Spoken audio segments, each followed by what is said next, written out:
Olá, bem-vindos a mais uma conversa. Hoje a gente mergulha num período bem marcante da história do cristianismo, ali pelos séculos 12 e 13. Vamos usar como base o capítulo 21 do livro História do Cristianismo, do Bruce Shelley. É um cenário fascinante mesmo, porque, de um lado, a gente tem a igreja como instituição, sabe? No auge do poder temporal. Pensa num papa como Inocêncio III, influenciando reis, reinos. Com certeza, um poder imenso. E do outro lado, uma onda, né? Movimentos buscando um retorno radical mesmo à simplicidade, à pobreza lá dos primeiros apóstolos. Exatamente. E bem no meio dessa tensão toda, surge uma figura que até hoje inspira, né? Francisco de Assis. E a dedicação dele quase poética à Senhora Pobreza. Pois é. E essa tensão toda levanta uma pergunta fundamental, que ecoava muito na época. Onde é que está, assim, a verdadeira essência do cristianismo? Boa pergunta. Está nas catedrais gigantescas, no poder do Papa, nos sacramentos que eram administrados por uma hierarquia muitas vezes rica, né? Estabelecida, ou está na vida de renúncia, naquela imitação literal dos evangelhos, como esses novos movimentos pregavam. Hum, É nesse contexto que a gente vê os leigos começando a ganhar voz, sabe? Lendo a Bíblia na sua própria língua, o que era uma novidade, e desafiando o status quo do clero. E falando no Francisco de Assis, né? A imagem que o Shelley traz é quase um trovadouro medieval, sabe? Sim, é uma homenagem forte. Só que em vez do amor cortês, a musa dele era a senhora pobreza. Tem até aquela história, aquela alegoria dele subindo a montanha para se casar com ela. Pois é, parece bem romântico, né? Exato. Mas esse ideal, essa coisa da pobreza voluntária, mexeu com muita gente ali nos séculos 12 e 13. Ok, vamos desempacotar isso. Por que será que isso teve um apelo tão forte naquela época? O que é fascinante aqui é entender o porquê disso ter ressoado tanto. Havia assim, uma insatisfação muito grande, bem generalizada, com a riqueza e com o que muita gente via como corrupção dentro do clero. Não era só o povo comum, então. Não, de jeito nenhum. Figuras importantes da própria igreja, como aquele bispo inglês Roberto Grosseteste, ele denunciava abertamente a cobiça, a falta de cuidado pastoral. Chegou a dizer que a vida de muitos clérigos era um péssimo exemplo, sabe? Nossa. Esse sentimento de que a igreja tinha se afastado demais da simplicidade dos apóstolos acabou alimentando vários movimentos. Pessoas comuns começaram a ter acesso a partes da Bíblia em suas línguas, francês, italiano, E levavam a sério aquilo. muito a sério. O chamado de Jesus para vender tudo, dar aos pobres, seguir ele. Alguns, como Francisco, buscaram viver isso dentro da estrutura da igreja, mas outros foram por caminhos que, bem, acabaram sendo rotulados como heresia. E é bom a gente entender o peso dessa palavra, heresia, naquele tempo. Não era só ter uma opinião diferente, como talvez a gente pense hoje, né? De forma alguma. Era visto como traição. Traição à própria sociedade, que era toda costurada pela fé cristã. Negar uma doutrina que eles consideravam fundamental, tipo a unidade da igreja, a autoridade do Papa, era quase um ato de rebelião política. Exato. E até simples desobediência à hierarquia podia cair nessa categoria de heresia. A igreja via como missão dela tentar trazer o herege de volta, claro, mas também proteger a sociedade cristã do que ela via como uma ameaça quase existencial. Isso levanta uma questão importante e bem desconfortável, né? Que é a questão da violência. Exatamente. Como é que se justifica usar a força, a violência para defender essa fé, essa sociedade? É um paradoxo gigante, né? A gente vê isso claramente nas cruzadas, e não só contra muçulmanos. Mas contra outros cristãos, como os albigenses lá no sul da França. Pois é, e na própria criação da Inquisição. Quer dizer, usar a força, a tortura, até a morte, em nome de uma religião que prega o amor, a paz. Difícil de conciliar. Muito. Mas, assim, tentando entrar na mentalidade da época, né, muitos líderes ali da igreja pareciam ver isso como uma espécie de cirurgia. Drástica, sim, mas talvez necessária para tirar um câncer à heresia e salvar o corpo inteiro da cristandade. Vamos dar uma olhada mais de perto em algumas dessas vozes que desafiaram o sistema, Uma figura pioneira foi Arnaldo de Brescia, lá na Itália, século XII ainda. Sim, o Arnão. A mensagem dele era bem direta. A igreja tinha que largar a riqueza, largar o poder político, voltar para a simplicidade lá dos tempos apostólicos. Ele dizia que esse poder todo do mundo atrapalhava a salvação. Era uma crítica radical. E ele teve um sucesso temporário que surpreende, né? Chegou a liderar um movimento popular que expulsou o Papa de Roma por um tempo, imagina só. Foi um momento tenso em Roma. Mas acabou sendo derrotado, né? E executado em 1155 com a ajuda do poder imperial. Aí, depois do Arnaldo, outra figura que marca muito é Pedro Valdo, um comerciante rico de Lyon, na França. E a história da conversão dele é bem impressionante, não acha? É sim, muito marcante. Dizem que ele ficou super tocado quando ouviu um trovador cantar sobre um santo, o Alexis, que largou tudo, até a noiva, imagina, para viver na pobreza. Uma história inspiradora. E o Valdo, inspirado, foi procurar um padre, ouviu aquele conselho de Jesus para o jovem rico. Vende tudo que tens, dá aos pobres, depois vem e segue-me.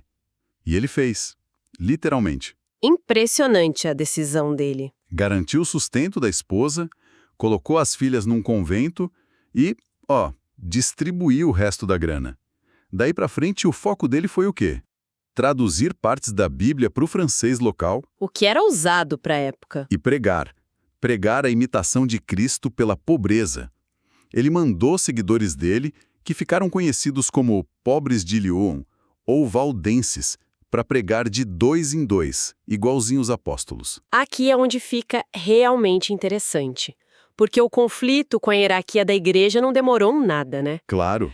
O arcebispo de Lyon proibiu Valdo e os seguidores de pregarem. Por quê?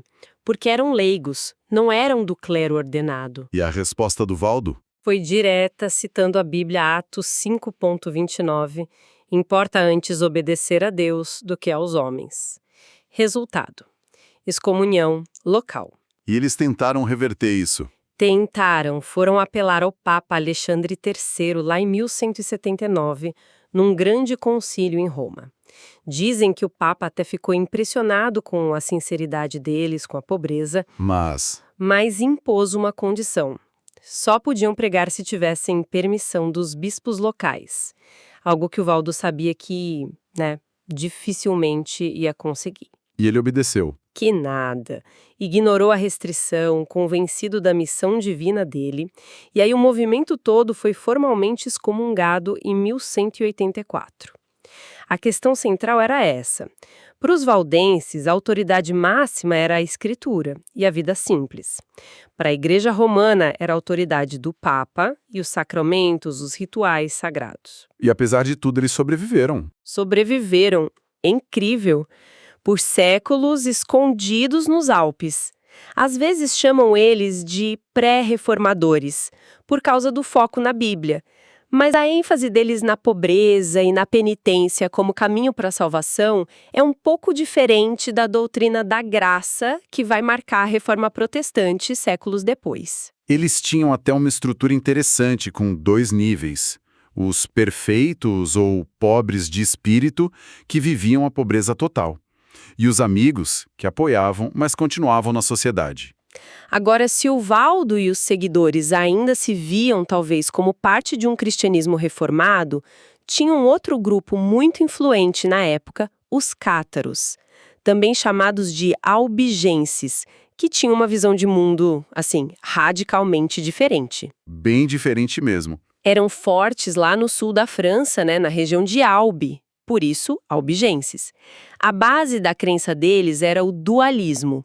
É isso, exatamente. Para os cátaros, o universo era uma batalha cósmica entre 2 princípios opostos.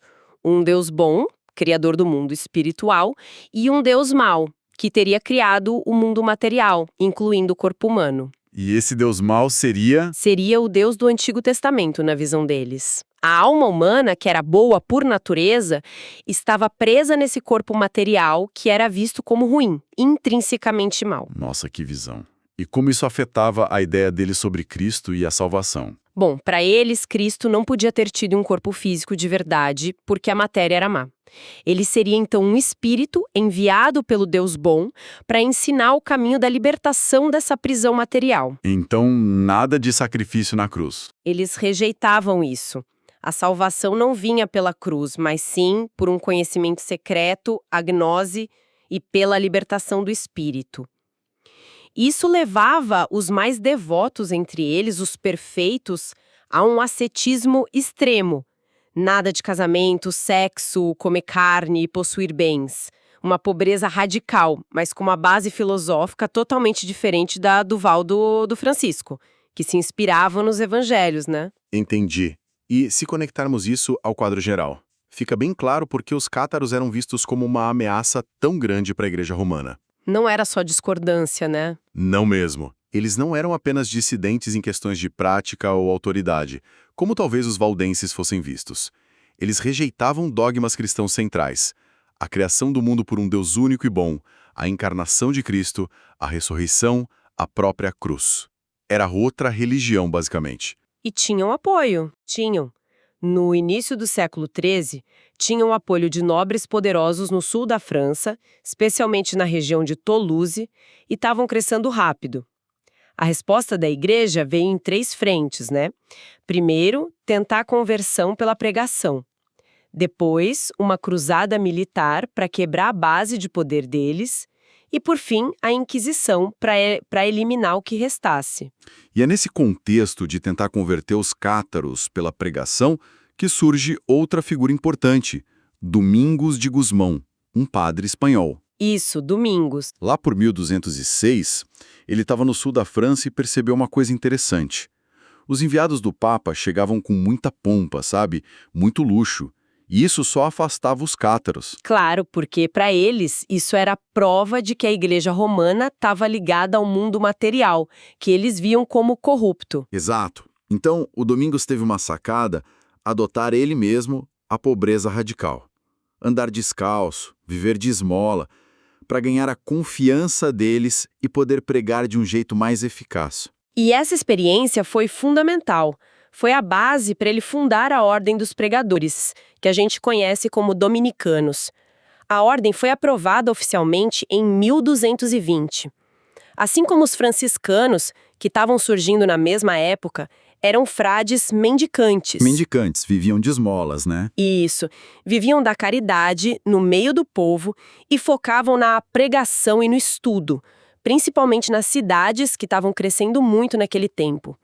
Foi uma resposta inteligente da igreja usar a própria arma da pobreza, que atraía tanta gente nos movimentos dissidentes, mas agora dentro da estrutura. Mas enquanto o Domingos apostava na pregação pela pobreza, o Papa Inocêncio III decidiu usar a força militar mesmo contra os cátaros e quem os protegia. Ele convocou a Cruzada Albigense, e o resultado foi? Foi brutal. A campanha, liderada principalmente por nobres do norte da França, acabou virando também uma guerra de conquista das terras ricas do sul. O sul tinha uma cultura, até uma língua, bem diferente na época. Teve muita violência. Muita. Houve massacres terríveis, como o de Béziers, onde a cidade inteira foi morta. Dizem que a violência foi tanta que chocou até o próprio Papa Inocêncio. Mas do ponto de vista militar, funcionou. Lá por 1215, o poder cátaro em Toulouse estava quebrado, e o domínio do norte da França sobre o sul se consolidou. Um exemplo claro de como religião e política se misturavam totalmente ali. E depois dessa força bruta da cruzada, veio a Inquisição para, digamos, fazer a limpeza fina. Como é que ela funcionava? Não surgiu assim do nada, né? Não, de jeito nenhum. A Inquisição foi um processo, foi evoluindo. Começou mais tímida, lá em 1184, como uma tarefa dos bispos locais de investigar a fé nas suas dioceses. Mas como os cátaros e os valdenses persistiram, a coisa foi se intensificando. E o Papa entrou mais forte nisso. Sim, na década de 1220, o papado assumiu um controle mais direto e entregou a tarefa principalmente aos dominicanos, que eram conhecidos pela boa formação teológica. Um marco foi o Sínodo de Toulouse, em 1229, que meio que sistematizou os procedimentos. E como eram esses procedimentos? Olha, os julgamentos eram secretos. O acusado tinha que provar a própria inocência, o que é o inverso do que a gente pensa hoje. Geralmente não tinha direito a advogado e nem sabia quem tinha denunciado ele. Eram práticas baseadas, em parte, no direito romano da época. E um passo ainda mais sombrio veio em 1252. O Papa Inocêncio IV autorizou o uso da tortura para obter confissões. Tortura. E qual era a justificativa para algo tão terrível? E para execução na fogueira? A justificativa teológica principal vinha lá de Santo Agostinho, do século V. A ideia de que a heresia era como uma doença contagiosa, sabe? Um membro gangrenado que precisava ser amputado para salvar o corpo inteiro da igreja. Era visto como um ato de misericórdia, por mais chocante que isso soe para nós hoje, para evitar que a doença se espalhasse e condenasse mais almas. E como era o processo na prática? Tinha uma divisão de tarefas meio curiosa. Os clérigos e inquisidores interrogavam, podiam autorizar e supervisionar a tortura. Mas, por regras internas da igreja, do direito canônico, eles mesmos não podiam derramar sangue. Ah, então não eram eles que executavam. Não diretamente. Se o acusado fosse considerado culpado e não se arrependesse, ele era relaxado ao braço secular, ou seja, entregue para as autoridades civis do rei, do nobre local, para a execução. E geralmente era a morte na fogueira. A Inquisição foi assustadoramente eficaz em erradicar os cátaros e perseguiu duramente os valdenses também. Mas, como Shelley aponta bem, ela podia destruir, amputar, mas não curava. Não oferecia uma alternativa espiritual positiva que resolvesse de verdade as inquietações daquela época. E aí a gente volta para o Francisco de Assis. Ele oferece um contraste impressionante com essa violência toda da Inquisição, não é? Recapitulando rapidinho, filho de comerciante rico, sonhou com glória militar, mas aí teve umas experiências marcantes e largou tudo. Uma virada radical na vida dele. Abraçou a pobreza mais extrema, a humildade, foi cuidar dos leprosos, que eram os maiores excluídos da sociedade da época, e em 1209 ele foi a Roma com uns pouquinhos companheiros apresentar para o Papa Inocêncio III uma regra de vida bem simples, baseada direto nos mandamentos dos evangelhos. Uma regra curtíssima, né? Quase só citações bíblicas. Exato. E dessa vez o Papa, talvez por ter aprendido a lição com o jeito que lidou com Valdo anos antes, deu a aprovação inicial para a Ordem dos Frades Menores, como Francisco chamou, que a gente conhece como franciscanos. É uma virada interessante mesmo na postura do Papa. Essa aprovação do Francisco, mesmo que no começo tenha sido só verbal e informal, mostra uma flexibilidade que não teve com Valdo. Talvez o Inocêncio III tenha percebido o potencial daquele movimento de pobreza evangélica, mas dentro da estrutura da igreja. Mas a ordem cresceu muito rápido, né? Explosivamente. E isso trouxe seus próprios desafios. Enquanto Francisco estava viajando, fazendo missões lá no Oriente Médio, Egito, Palestina, entre 1219 e 1220, começaram a surgir tensões internas na ordem. Que tipo de tensões? Alguns frades achavam que a ordem precisava de mais organização, de regras mais detalhadas, de estruturas para poder administrar aquele monte de gente que não parava de chegar. Outros queriam manter a simplicidade radical lá do comecinho. E como o Francisco lidou com isso? Ele não parecia ter muito perfil de administrador, né? Exatamente. O Francisco era um inspirador, um visionário, não um gestor. Quando ele voltou, sentiu que a ordem estava ficando complexa demais para ele. Chegou a dizer algo tipo: Senhor Jesus, eu te devolvo esta família que me confiaste. Nossa, que forte. Ele pediu ao Papa que nomeasse um cardeal, o Ugolino, que depois virou o Papa Gregório IX, como protetor e conselheiro da ordem, e passou a liderança administrativa para outro frade. Existia uma tensão clara ali. O Ugolino admirava o Francisco, mas via o movimento como uma força poderosa para fortalecer a igreja institucional. Já o Francisco queria reformar o mundo pela pregação da humildade radical de Cristo. E a regra da ordem mudou. Mudou.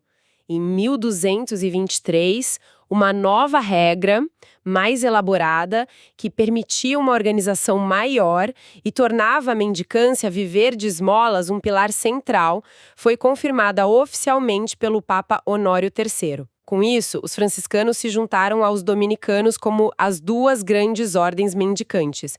Foi a resposta da Igreja usando a pobreza para combater a heresia e revitalizar a fé popular. E o legado dessa tensão dentro do próprio franciscanismo. A questão da pobreza continuou sendo um problema, não é? Sim, e como, por mais de um século depois da morte do Francisco, a ordem ficou dividida entre os conventuais, que aceitavam que a igreja tivesse propriedades para o uso dos frades, tipo conventos, igrejas, e os espirituais, que insistiam na pobreza absoluta como a marca essencial da verdadeira igreja e do verdadeiro seguidor de Francisco. É uma prova da força da ideia original dele. Sem dúvida, Francisco se tornou essa figura quase universal, admirado muito além da Igreja Católica. Então, o que tudo isso significa no fim das contas? A senhora pobreza, esse ideal franciscano, ficou com um espinho na carne, sabe? Um desafio constante à tendência de qualquer instituição religiosa, com o tempo, acumular riqueza e poder. Perfeitamente colocado. É um ideal que continua questionando. Ao mesmo tempo, a própria história dos franciscanos mostra a dificuldade prática, talvez até a impossibilidade de universalizar um ideal de pobreza absoluta para uma organização que cresce, que se espalha pelo mundo, que precisa de um mínimo de estrutura, de recursos para cumprir a sua missão. Uma tensão difícil de resolver. Parece que sim. É uma tensão que parece ser quase inerente à história do cristianismo e, quem sabe, de qualquer movimento espiritual que nasce de um ideal muito radical, mas precisa se organizar para sobreviver e ter algum impacto no mundo. Fazendo um balanço rápido da nossa conversa de hoje, então, a gente viu como esses séculos XII e XIII foram um palco de um embate forte, né, entre o poder estabelecido da Igreja e um chamado muito intenso de volta à pobreza dos apóstolos. Um choque de visões. Exploramos o surgimento desses movimentos leigos como os valdenses, buscando uma fé mais direta, mais ligadas às Escrituras. Analisamos como a Igreja lidou com o que ela chamou de heresia, desde os cátaros, com aquela visão de mundo bem diferente, até o uso de ferramentas pesadas como a Cruzada Albigense e a Inquisição. E as figuras marcantes. Sim. Destacamos personagens fascinantes como Arnaldo de Brécia, Pedro Valdo, Domingos de Gusmão e, claro, Francisco de Assis, cujo chamado à Senhora Pobreza ainda ecoa tanto. E talvez uma reflexão final que a gente pode tirar dessa análise histórica toda seja justamente sobre como essa tensão continua atual, né? A disputa entre a necessidade de estrutura, de organização, de recursos de uma instituição religiosa e os ideais espirituais de simplicidade, de desapego, de serviço direto aos mais pobres. Isso não desapareceu. De jeito nenhum. Como será que as comunidades de fé hoje, nos mais diversos contextos, navegam essa tensão? Como é que se equilibra a missão, que exige meios, exige organização, com a fidelidade ao núcleo espiritual, que muitas vezes aponta para o lado oposto, para a simplicidade, para a vulnerabilidade? Não tem resposta fácil, né? Parece que é uma questão que cada geração precisa enfrentar do seu jeito. Uma pergunta poderosa mesmo, que fica ecoando. E com ela, a gente encerra a nossa análise de hoje.